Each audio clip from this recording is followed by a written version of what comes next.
मैं हमेशा कहता हूँ कि मन को इतना ज़्यादा या यूँ कहो कि अभी इस पे नहीं बात करो।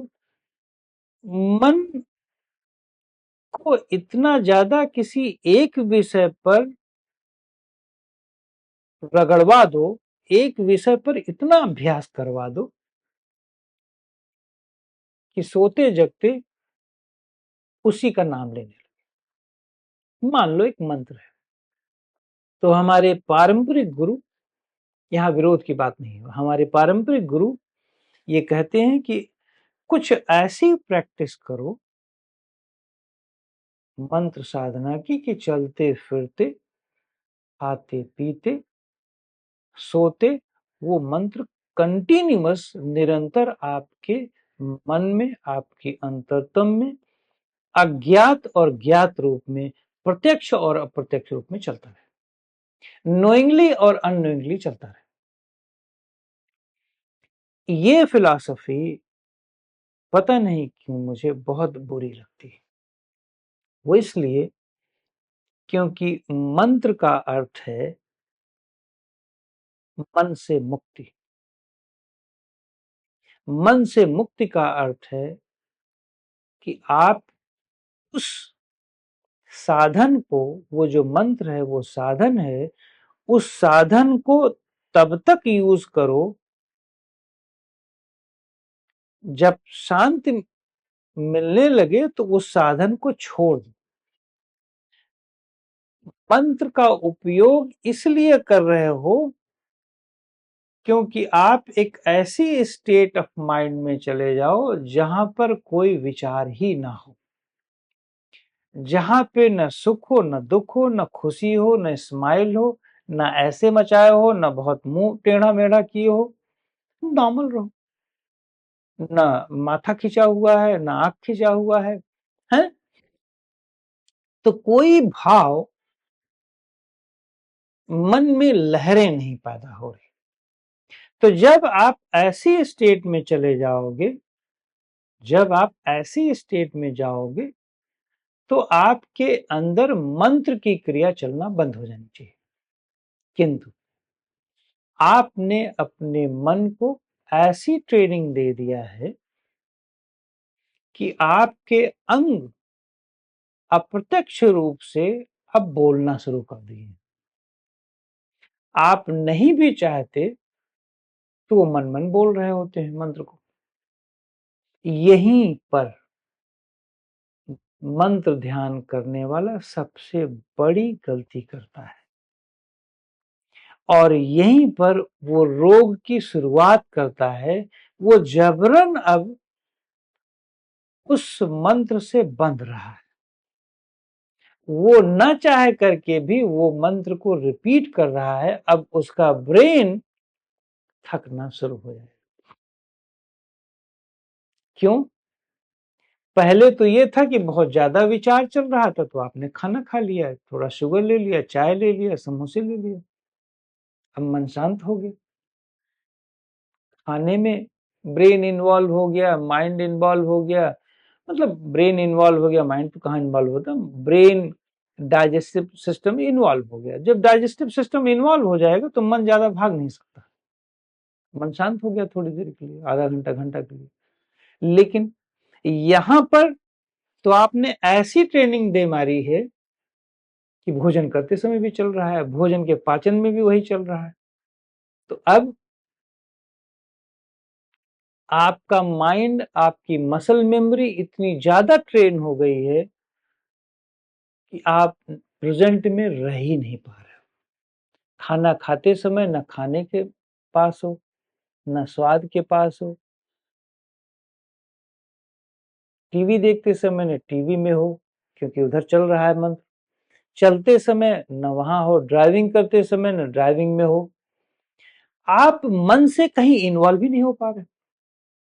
तो वर्तमान में यदि आप मन से कहीं वर्तमान में इन्वॉल्व नहीं होगे और मन को उस जगह पर ले जाओगे तो इसका मतलब है आपकी रोग की शुरुआत हो गई। तो मंत्र ध्यान अल्टीमेटली यदि इस प्रक्रिया से शुरू करोगे तो ये आपको भयंकर रोग दे देगा। कुछ लोगों को ये बुरा लग सकता है, लेकिन मेरे अनुभव में ये आपको आज नहीं तो कल इतना भयंकर रोग देगा कि आपकी अपान वायु ब्लॉक हो जाएगी, इंटेस्टाइन ब्लॉक हो जाएगी, भयंकर कॉन्स्टिपेशन हो जाएगा, आपकी डकार बढ़ जाएगी, आपका चक्कर बढ़ जाएगा, आपकी आंखें भारी रहेंगी, डायाफ्राम गया आपका अपर बैक में पेन आएगा, आपके जबड़े आपके हर वक्त काम कर रहे हैं। मंत्र मन में प्रत्यक्ष और अप्रत्यक्ष रूप से मन आपका एक्टिव है, तो आपका जबड़ा कितना कंटिन्यूअस काम कर रहा है। कम से कम सोते समय तो जबड़ा काम नहीं करना चाहिए, खाने के बाद खाते समय तो मान लो जबड़ा काम करे, बोलते समय जबड़ा काम करे, लेकिन आप जब मौन रहते हैं, बोल नहीं रहे हैं किसी से, फिर भी आपके अंदर मंत्र चल रहा है, तो इसका मतलब जबड़ा काम कर रहा है, जीभ काम कर रहा है। डेफिनेटली यदि आप खाना नहीं खाए हो और आपका जबड़ा और जीभ चल रहा है, तो इसका मतलब है कि आपके पेट में हार्मोन्स की सीक्रेशंस हो रही हैं, ब्रेन में हार्मोन्स की सीक्रेशंस हो रही हैं। अल्टीमेटली मेरे अनुभव में आप बहुत गलत, मंत्र गलत नहीं है, आपकी प्रक्रिया गलत है, आपका तरीका गलत है, आपकी समझ गलत है। तो ध्यान के अंदर, मंत्र ध्यान के अंदर आपको विशेष करके इसकी फिलॉसफी को समझ करके, अपने नेचर को समझ करके किस मंत्र को किस रूप में करें। मंत्र सेम है, शब्दों का गुच्छा ही तो है सब में, लेकिन मंत्र को किस, अपने स्वभाव के अनुरूप आप किस स्टेट में, मान लो आपकी कंसंट्रेशन बहुत कम है, एक छोटा बच्चा है, 4th क्लास में पढ़ रहा है, आप उसको कोई मंत्र सिखाना चाह रहे हैं, तो आप उसको बहुत बड़ा मंत्र तो दे नहीं देंगे कि 2 मिनट में मंत्र पूरा हो, आप उसको एक शब्द वाला मंत्र पकड़ा देंगे, राम शब्द, फिर उसके बाद सीताराम पकड़ा देंगे, 2 शब्द हो गए, धीरे धीरे कुछ और मंत्र पकड़ाएंगे आप, तो लंबा मंत्र होगा। जब लंबा मंत्र होगा, जब लंबा मंत्र होगा तो उसकी कंसंट्रेशन स्पैन बढ़ेगी। लेकिन अब आप अपने स्वभाव को देखना है कि आपका स्वभाव कैसा है, स्वभाव के अनुरूप तरीके बदल जाते हैं, काम करने का तरीका बदलता है, स्वभाव के अनुरूप और उद्देश्य के अनुरूप आपकी हर एक एक्टिविटी बदल जाती है, सोचने की एक्टिविटी, सोचने का तरीका, मंत्र जाप का तरीका, खाना खाने का तरीका, सारे तरीके बदल जाते हैं। यदि हम मंत्र ध्यान में भी उसी को अप्लाई करें, तो मैं आपको 100% गारंटी देता हूं कि हम बहुत अच्छी तरह से सक्सेस हो जाएंगे अपनी साधना। निश्चित तौर पर ये मंत्र कोई साइड इफेक्ट नहीं देने पाएगा, ये मंत्र एक ऐसा उपचारात्मक,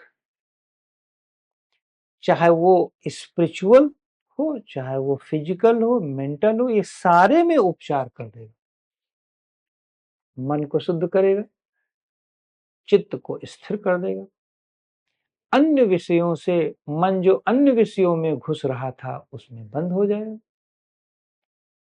और शरीर तो शांत हो जाएगी, ढीली हो जाएगी, रिलैक्स हो जाएगी, स्ट्रेस खत्म हो जाएगा। करेक्ट।